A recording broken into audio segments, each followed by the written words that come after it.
Food is more than just what's on our plate. It's the places where it's grown, it's the people who grow it, and so much more. Join me, Janice Person, your host, on Grounded by the Farm every other week as we talk about the foods we love. Hey everybody, today I'm in southern Illinois, and I think this is a part of the country a lot of people have overlooked somehow.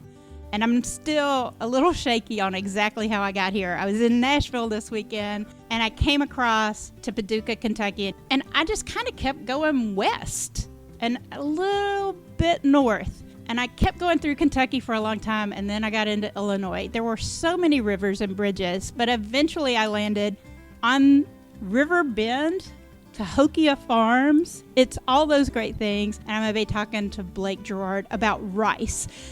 Okay, so in Illinois, you're growing rice. That's not a common perception. Most people will know if they know much about rice. Arkansas, Louisiana, Texas, California. Right. Missouri, they may know because the Boot Hill is like Arkansas plus, kind of. Right. Illinois, how can you grow rice here? Like, what makes this part of Illinois? Because Illinois also has Chicago. You can't grow rice in Chicago. That's right. It's a big state. It's a long state. It's a really long state. I don't think people think about that. Yeah. Chicago's 6 hours away. Starkville, Mississippi's 5.5 hours away. Yeah. So, how close are you to Memphis then? 3 hours. Yeah, that's crazy. Yeah, we're right between St. Louis, halfway between St. Louis and Memphis. Okay. Interstate 55 over in Missouri. We're right on the Mississippi River. And it is a strange place. There is so much water. Like the roads, every time I turned, it was because there was water ahead of me. If I didn't turn, I'd be in a river or something. Yeah. Well, we're right at the confluence.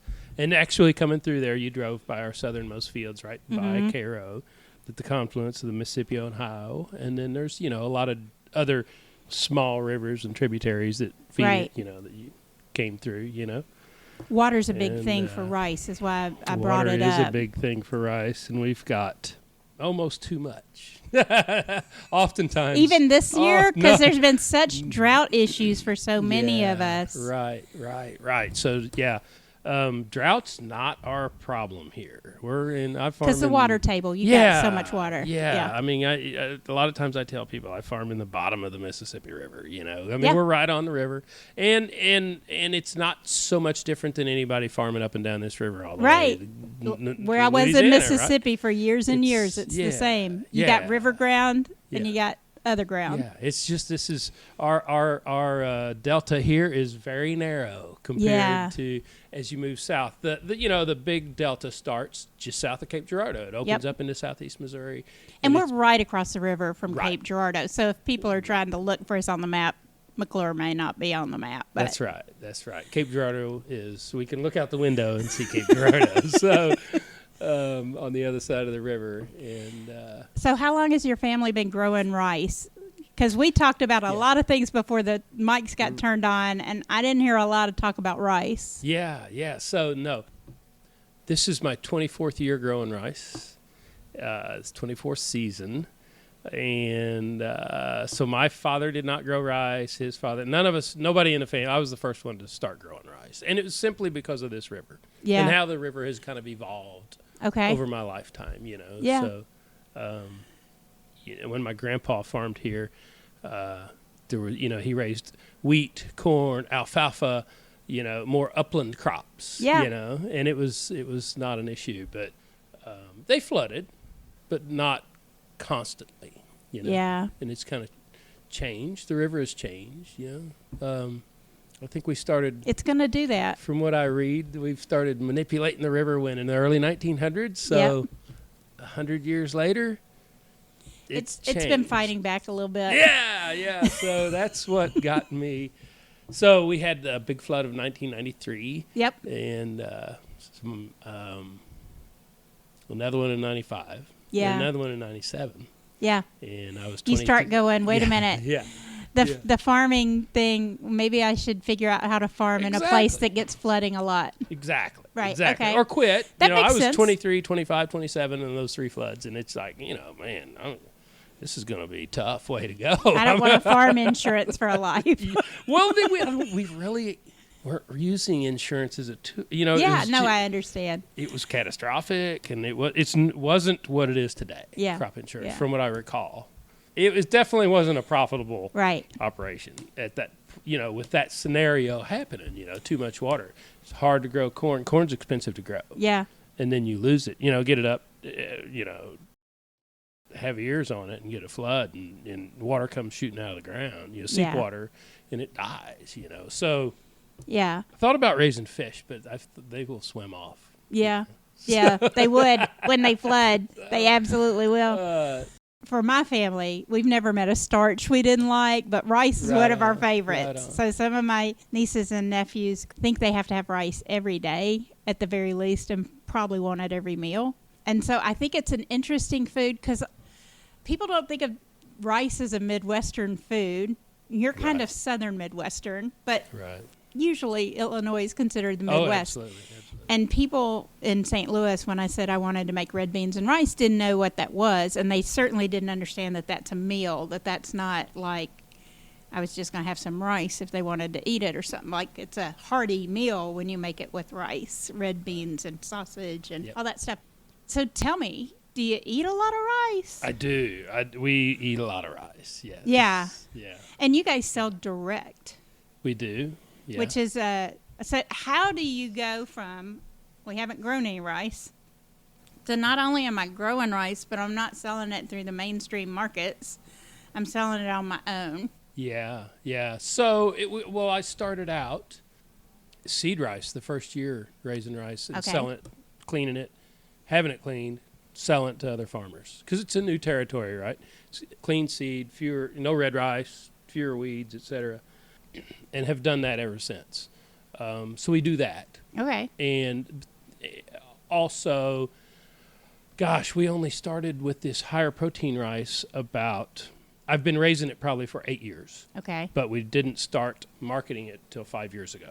Okay. So higher protein rice just sounds not like a thing. Right. So I need you to explain it because I think people think of wheat the same way as protein's not a thing, but there is protein in all these grains depending on how you process it. Right. Is that right? Well, there's protein in the rice no matter how you process it. Yeah, but how much is there? That's right. Yeah, how much is there? That's correct.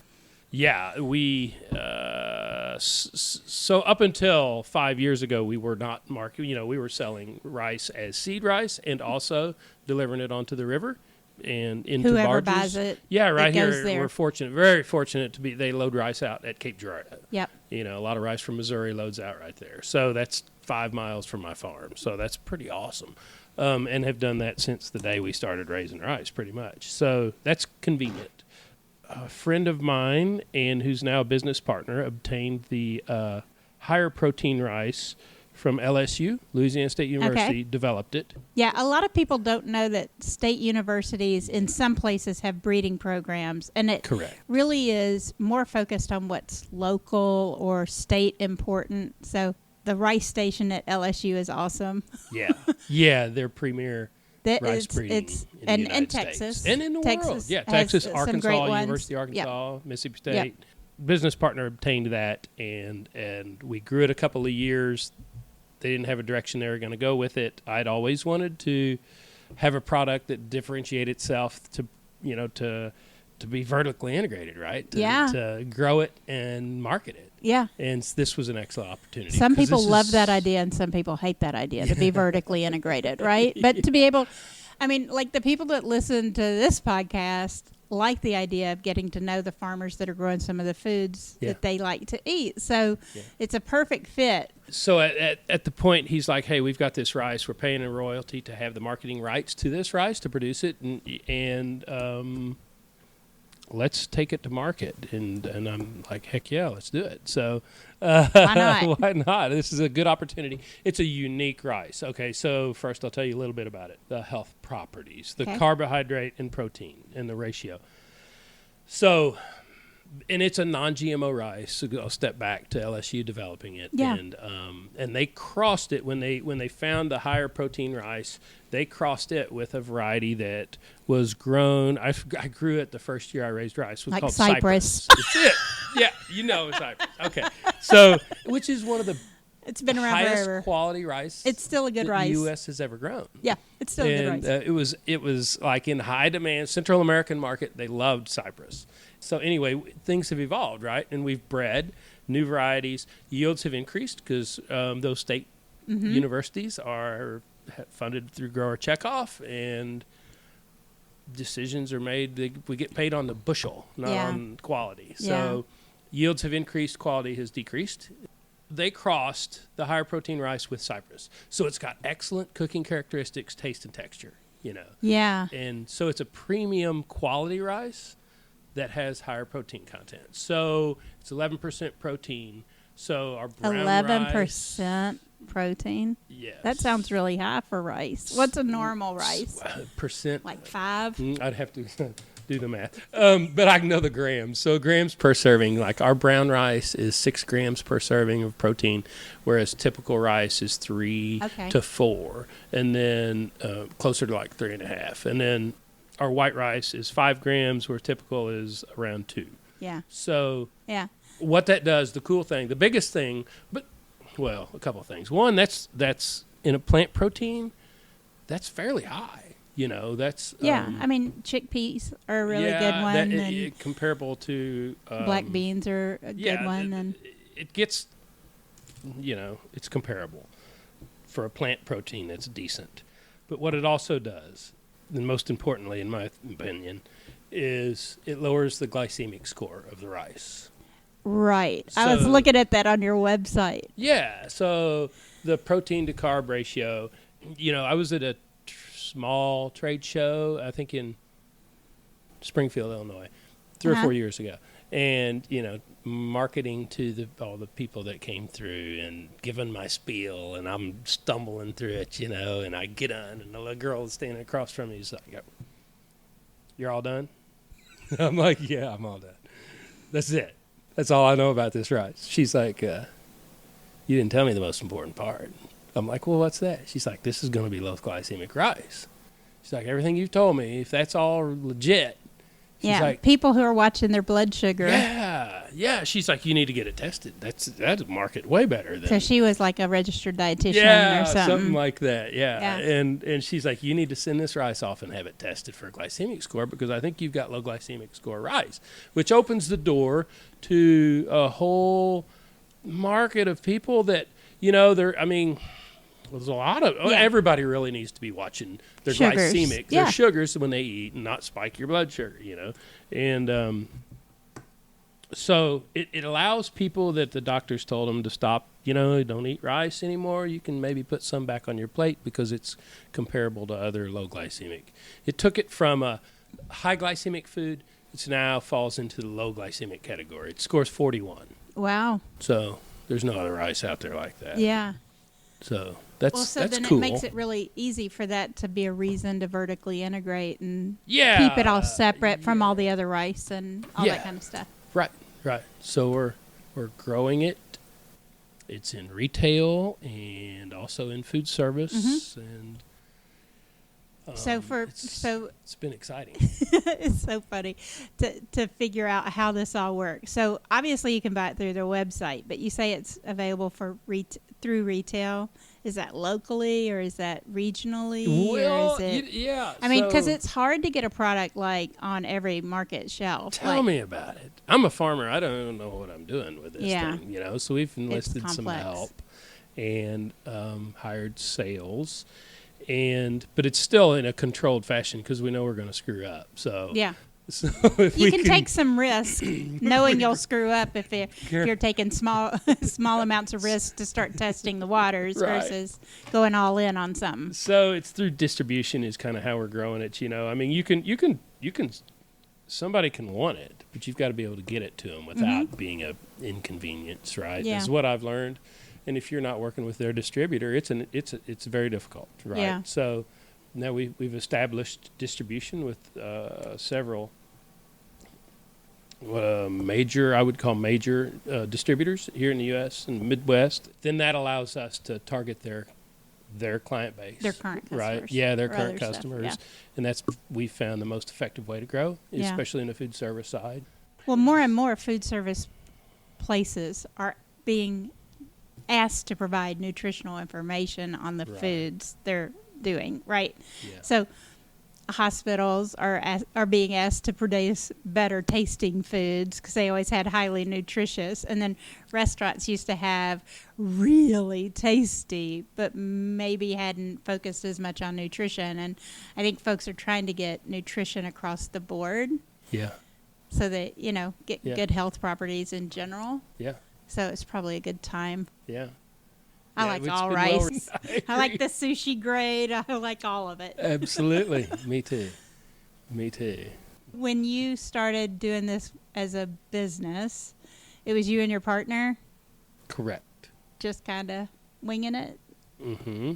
Correct. Yes. How'd you come up with a name like Cahokia and the logo and the branding and all that kind of stuff? Because for people who don't know, maybe I should ask you, since the name is called... Since it's called Cahokia rice, maybe I should get you to explain what that is for people who don't know. Yes. Okay, so my partner came up with the name. He suggested it based on all the artifacts that we've found, and he's seen, and he was really impressed by them, I believe. And all these farmers, all my friends, especially about 10 miles north of here, have like tremendous collections, amazing collections, and mostly they're farming tools, right? Yeah. Cahokia was the largest city in, what are the statistics on that? It was huge. I mean, it's still considered, it was one of the top civilizations in this part of the world ever. Yeah. It was like the first mega city. Yeah. Yeah. So, it was native peoples just on this side of the river, Illinois. Yeah, the Illinois side, right. Yeah. The Cahokia Mounds. And there are incredible mounds. You can still go to that site. I think it's a UNESCO World Heritage Site. Cahokia has a specific connection to this area, and this. Right. I assume that was part of it. That was, yes, and the name, everyone around the Midwest knows, is familiar with that story. And it's in honor of, it's not really an Indian tribe. The Cahokia was a community, not a tribe. It was multiple groups of Indians living together, from what I understand. And so it's in honor of those folks that were farming here long before I was, or my grandfather, or my great-grandfather, right? Yeah. And we're still finding their tools today, which is really cool. I'm going to have to take pictures of some of those just to show people, because I always tell people if they're interested in seeing the pictures, we'll put them up on the website, because podcast doesn't go really well with photos, but the website makes it work. Right. There you go. Perfect. Your favorite ways to cook rice, or the favorite ways to eat rice, what do you do? The most common is for breakfast in the morning with, a little honey and either milk or preferably half and half, right? It's awesome. I've never heard of anybody eating rice like that for breakfast with a half and half and honey. So now I'm so intrigued. I love it. Is it almost like so much for the glycemic score, but you've totally killed that. But it is protein. So do you fix it kind of like you would do like an oatmeal consistency or something like that? Exactly. Not a watery oatmeal. Nobody wants that. No. So do you have a rice cooker that you're always have going in the house? Yeah, exactly. Yeah. And we'll and cook up a batch and throw it in the fridge, and then also my wife makes a rice salad a lot, that I'll bring for lunch. Other people bring orzo salads, pasta salads. I love a good rice salad. Yeah. So what does she put in it? Do you know? Lots of vegetables. Is like pickled vegetables? I wouldn't say pickled. No, fresh vegetables. Yeah. Yeah, not pickled. Fresh vegetables. Lots of color. I'm not identifying all of it. I don't know exactly what she does. Well, I was thinking there's a friend of mine who lives in Italy taught me to make, and it's with the gardenia kind of, I don't know. It's garden vegetables like carrots and stuff that have all been pickled. It's an Italian thing, so you can buy it on the hill, and you can buy it in a lot of grocery stores and stuff. They put it out with charcuterie bars and stuff. But it's really kind of nice. You also put a little mayo in it, So it does need to stay cool. Like, but that makes it a great summer food because it's cool. Yeah. Yeah. Right? So it's like a really nice salad for summer when it's so freaking hot. You can't. Right. It's a great lunch. So I throw it in a Tupperware container and take it with me to lunch. Yeah. But I need that. We need to get that recipe because that sounds good. And of course, you know, my wife doesn't cook an etouffee, but I love an etouffee. And a lot. And red beans and rice. She does cook red beans and rice. So. Yeah. But probably the number one is just me cooking it myself and eating breakfast. Yeah. Regularly. And I think, you know, watching your glycemic score, I like to ride bikes a lot. I don't ride as much as I should, but, you know, like an endurance ride, you eat that brown rice, you don't get this, it hangs with you. You know, you don't get the spike in blood sugar and that, you know, so I use it a lot for like we do gravel rides and stuff and races, and it's a pre-race meal. It's awesome. Really? Eggs and rice. So many people talk about pasta, and I love all my starches. So whether it's whole wheat pasta or brown rice. And right. Yeah. Yeah. And that's where that glycemic score comes, you know, in kind of in play because it's a longer burn instead of an instant hot fire. Yeah. It's a delayed, prolonged energy release. Yeah. You know, which is hadn't thought about that. That's what you want. Yeah, when you're doing a race. Yeah. Right. Not a sprint. So, no, right. You want that nice kick. If you're powerlifting or something like that, you want a hot fire. But if in an endurance event, a slow burn is what you want, you know. And so, anyway. Yeah. So, what are the goals with it? Where do you want to get it? You want it on the shelf at Kroger and... Right on, yeah. All those places, I assume. Well, yeah, and to continue to increase our percentage. We're not 100% of what we grow is not this high-protein rice, you know, as we're growing it. So, to gradually increase the percentage of what we grow rice is that we're actually marketing ourselves to the consumer, whether it be retail or food service. Are the folks at LSU working on a follow-up? They are. Yes, they sure are. Yeah. So what's the next version? Because that's the thing about plant breeding. I think a lot of people don't realize how plant breeders are so competitive. They always want to get higher, better and better. Right. So are they trying to get higher on the protein levels? Yep. Are they trying to get better yields? I think combination of the two, correct. Right. Yeah. So what are the problems in growing rice, besides the fact that mosquitoes are the problem for me with rice? Because you got that much water just sitting there in fields flooding. Mosquitoes used to kill me. Really? When I lived in an area with a lot of rice fields, mosquitoes liked the taste of my blood, I guess. But what are the big problems for you growing rice? You talked about one of the weeds that's like a lookalike. So it's red rice.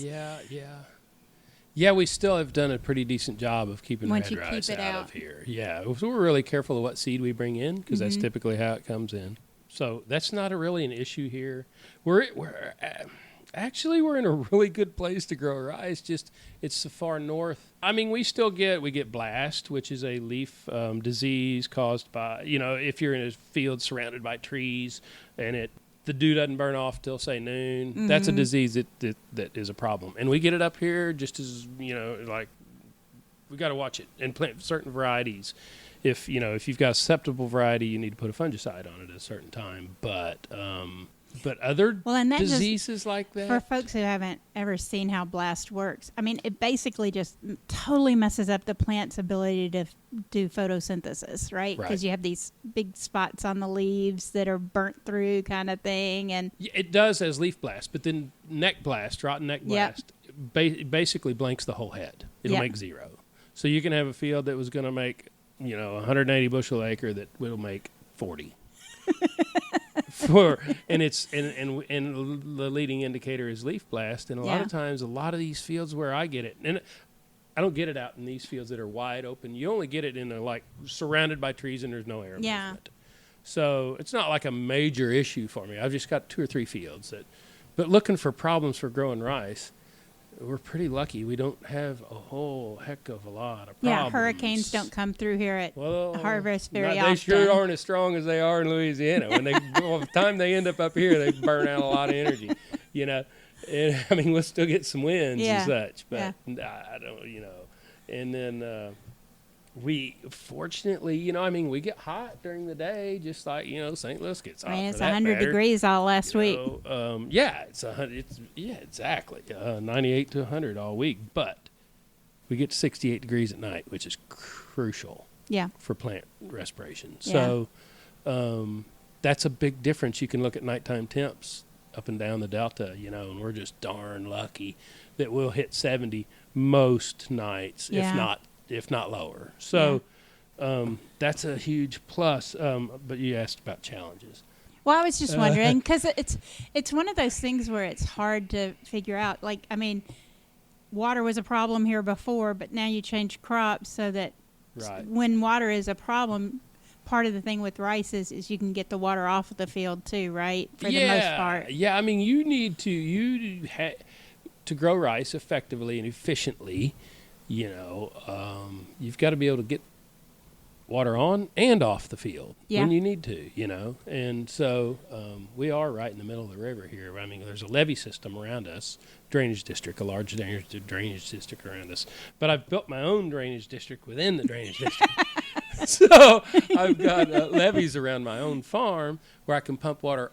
I went to visit my friends in Louisiana that do this on a regular basis and saw how they had set up pump on, pump off systems. So so I can put water on or off the crop and use, there's some years where we can utilize surface water. Depends on how we're growing our rice. And water-seeded rice will flood in early May. And for folks that don't know, water-seeded means the water's already on the field, and you go ahead and put the seed out, and it's usually by plane. Yeah. Okay. Yeah. Yeah. So a lot of our lowest, wettest fields get water-seeded. Yeah, because you can't drive a tractor on a really wet field. You'll just get stuck, and then the seed won't stay where you put it anyway if you're rutting the field all up. Yeah. So, and then our drill-seeded fields go to flood about June 1st. So, and we'll hold our water till about 20th of August.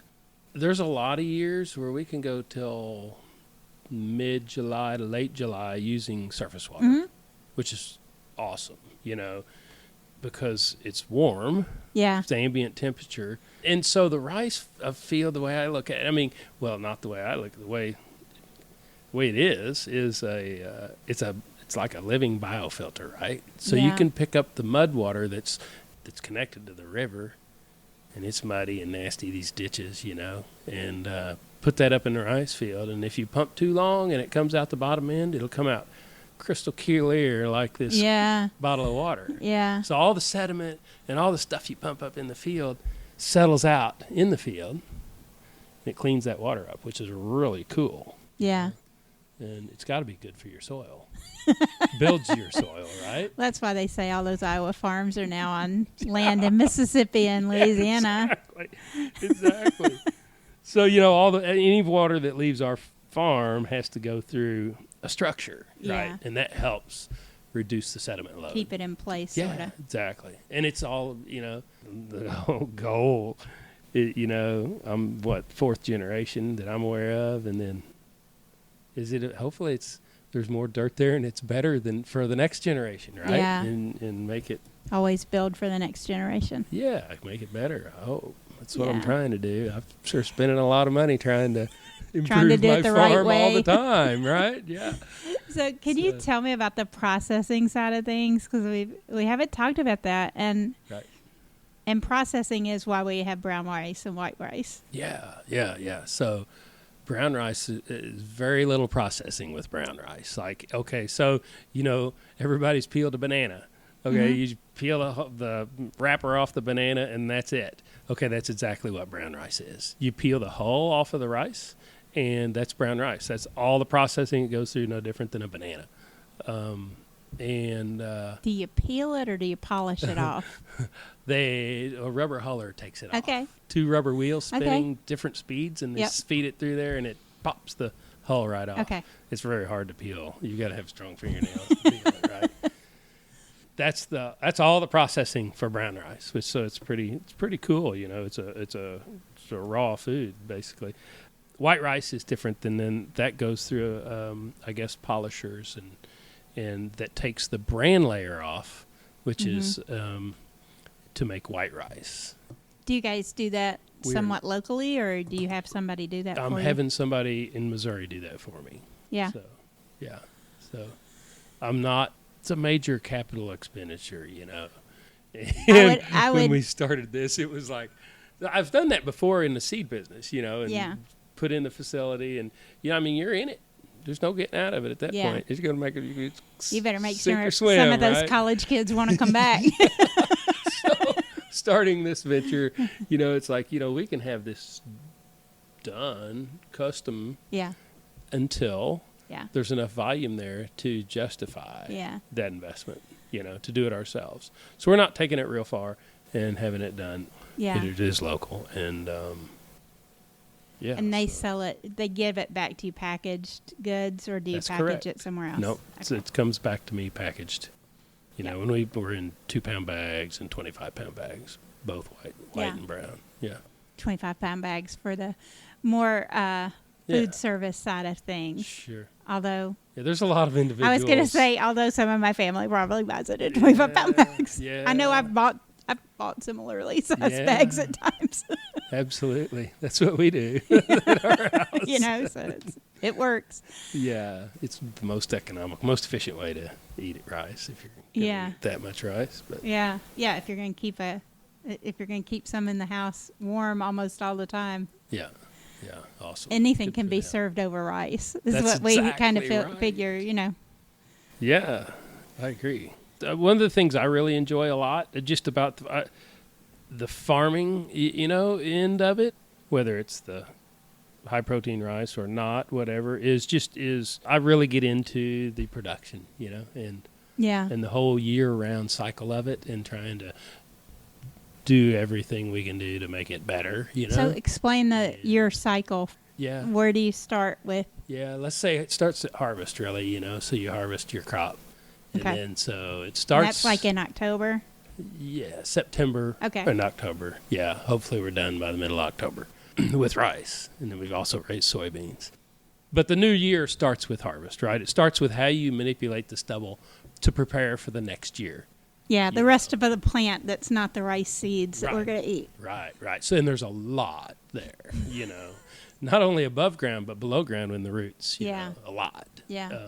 Which is awesome because it does help build the soil too, you know. It's kind of like composting. I've tried to tell people when you think about composting, a lot of people love doing that in their backyards for their garden. Yeah. And what farmers are trying to do with like managing all that plant matter out there is kind of like, wait, let's get this to feed back to the soil some way. And those roots help bring the stuff down. The water filters down through the roots. Yeah, some of these fields are rotated with soybeans, about half, and then the other half are continuous rice. Just because they're so low, it's too risky. You'll lose the soybean crop 2 out of 3 years. So so those are the most challenging, typically, you know. And so you got to be careful how we can prep that, because you never know, the next spring you may not be able to get on the field. Yeah. You know? So it's always I'm still learning. And it's never the same year after year. 20-something years later, and you're still learning. Exactly, yeah. I got it figured out, but you never do. You think you do, and you don't. So anyway, everything's always different. But one of the most dependable ways that we get that stubble down on the ground, whether we lightly disc it or we roll it, or we get it on the ground immediately and then flood back up. Yeah. So after we've harvested, then we reflood. And if we can incorporate, what really works well is a light disking, and to get a little bit of soil up into that plant matter, and that will help dramatically decompose it, and then put the water back on it as quick as we can, and we'll hold that all the way till the end of February the following year. So and that way you don't get a bunch of weeds and grasses and stuff there. Well, that water will decompose the stubble like amazingly. Yeah. And then we were like I say, we're right here in the flyway on the river. And so we've got all the ducks. Lots of waterfowl, ducks and geese and shorebirds and all that are flying through here all the time, it's wild. Right? Yeah. So they love it. They'll eat anything else out there. They come across these bottoms and there's just sheet water everywhere, right? Man, they get in there and we haven't hunted them now for several years, and especially the geese, because the geese are like the most amazing tillage tool I've ever seen in my life. They go through there and they'll go from one corner of the field, all mow it down for, they'll go for a half mile in a line like an army, eating and flipping it all over, and turning and just stirring it up like a tillage tool. And when they get done, and you still got the water on it, the water's up and down because we're not pumping all the time. Yeah. It's a lot of times it's just rainwater, right? And man, you pull the water off at the end of February, 1st of March, and it's all gone. It's ready to go. Almost like you burned it, And I think the waterfowl have a lot to do with that. Yeah. And I think I like providing that habitat.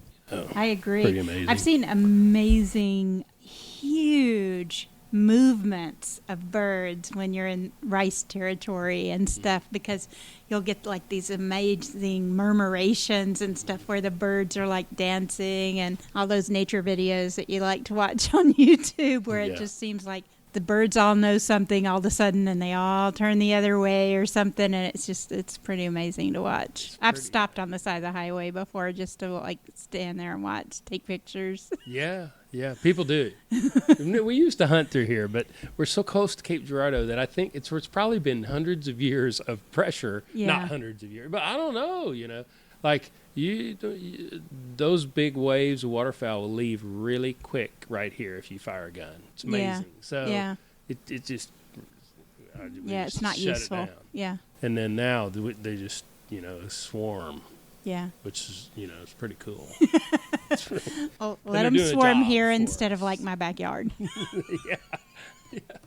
Well, they're doing the job. Yeah, I was going to say. And they eat like all the leftover rice. They eat it up. So for volunteers the next year, they get rid of the majority of that, So the biggest challenge? Okay, here. Now you figured out the answer. Yeah. And I was going through the whole year, wasn't I? Sorry, I get off on a tangent. But the biggest challenge is dealing with that river. By far. Yeah, you're right. So when that river gets laid up on our levee, like at the flood stage 32 feet here, and it'll start seeping. It starts coming out of the ground, and my lowest field's at like 28 feet.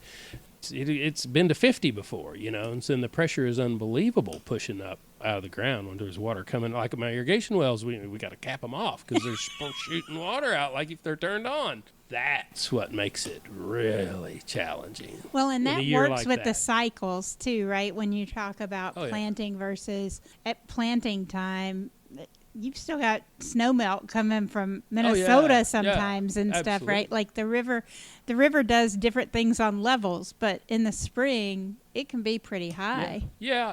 And here, so we'll pull the water off in February, and then we'll do whatever we need to do as far as manipulate the soil or whatever, prepare the field to plant. Mm-hmm. And if we can catch a dry spell in March, and then we'll start planting April 1st.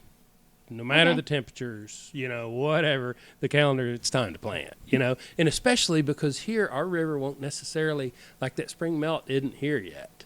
It's coming. Yeah. So we might end up with a not so big river. If we can get a dry week or two, we can plant a lot here, and then the river comes up. And that's the ideal scenario. If we can get it planted. Then the water comes on after you've got the seed out. Yes, and we're not having to drive on it. Okay. So if we can get it planted before the river comes up, that's the number.